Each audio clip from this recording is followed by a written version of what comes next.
I was sitting alone in my shitty little graduate student room in my shitty little graduate student group house, depressed.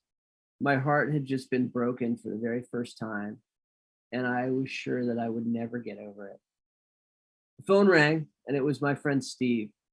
Steve was from New York, so he talked really fast. He said, "We got to go to the San Francisco Blues Festival. It's got to pick you up an hour." But because I speak New Yorkese, I understood that we had to go to the San Francisco Blues Festival and they would pick me up in half an hour. An hour and a half later, I was still waiting because Steve was always late. But he finally showed up and started yelling at me to hustle up because we're late.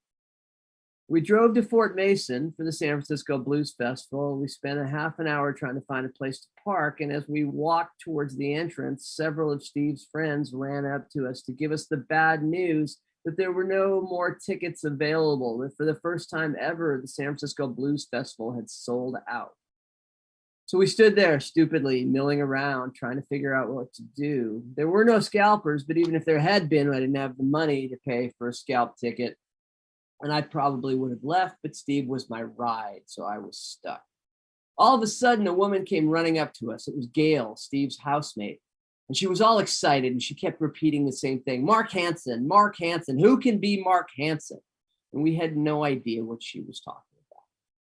Steve finally calmed her down, and she explained that she'd been visiting with a ticket seller and happened to glance down at the guest list and seeing a name on the guest list, Mark Hansen from KSCU Radio, which we knew to be the radio station for Santa Clara University. And as she's explaining this, all the men in the group take one small step backwards, leaving me front and center. And Gail looks at me and says, you can be Mark Hansen.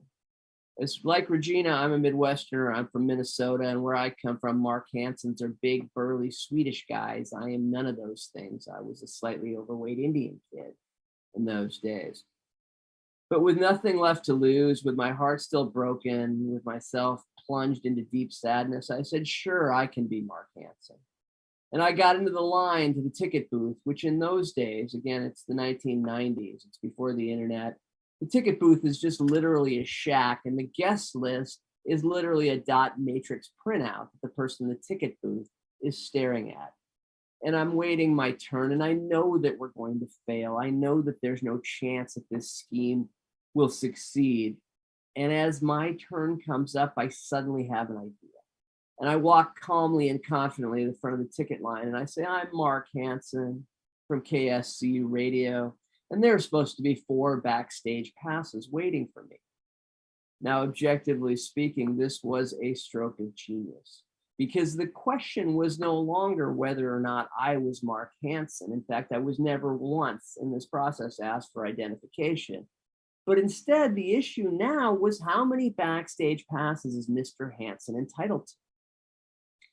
The ticket seller immediately realized that this was above his pay grade and immediately ran to grab his supervisor, a kind of short, very officious, very pleasant, very customer-focused young man who explained to Mr. Hansen that there'd been something of a misunderstanding, if you will.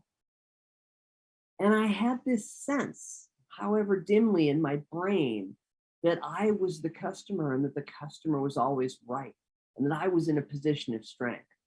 On the other hand, I had 2 other facts at my disposal. Number 1, I'm not actually Mark Hansen.